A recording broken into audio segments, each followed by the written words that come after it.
Good morning. It is March 2026. I want to give, I did a video. If you guys look at my channel, I do lots of videos on real estate, but I did one on warning about you can lose all your assets over the next couple of less year or so.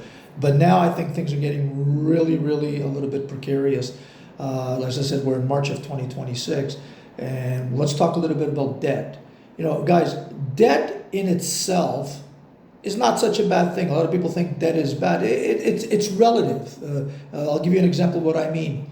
If you've got a credit card, you got a $50,000 debt on there on your credit card, and your income and you make 35,000 a year, you're in trouble. You're probably going to go bankrupt. You can't pay that debt. But if you, on another scenario, if you have a $50,000 debt on your credit card, but you make $1 million a year, that's not a problem. You write a check, you pay that off. So debt in itself is relative. It's not. It could be bad. It could not be bad. Right? Okay. But when we talk about that's personal debt, people's personal debt. But when we talk debt equity ratio for countries, that's in my opinion, the only metric that matters. The debt equity ratio. What that is, a debt equity ratio is exactly what it says. It's the debt that a country has. Divided by the GDP, which is the income that a country makes. Okay, and here's what analysts say. Analysts say that, and this is from the IMF, from all the major central banks and all that, that if that equation gets to over 50%, you start to get into dangerous territory. What they mean by that is that if the money coming into a country, if the debt is 50% of that GDP, you're into anything over 50%, you're into dangerous territory. Just so you guys know, the 2008 financial crisis, before we got into the 2008 financial crisis, the debt equity ratio was at 90%.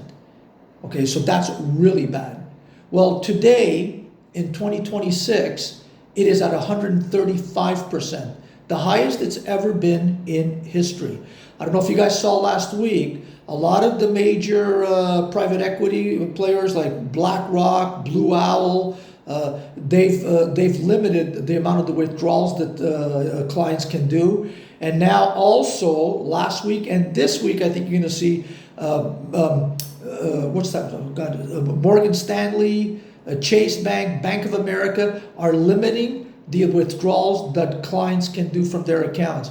Guys, every time banks start to do that, that's a telltale sign. Just before the 2008 financial crisis, they did the same thing. Okay, I believe very strongly that by June of this year, 2026, we are about to witness a major downturn. Worse, in my opinion, than what happened in 2008. Okay, you guys have to be very careful. Anyone that's sitting in equities in your account, sitting on cash, you guys are in serious danger of having a lot of your savings wiped away.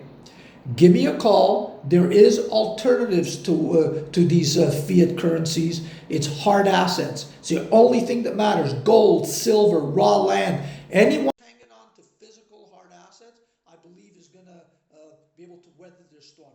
Give me a call and we can talk about all this. Okay? Thank you.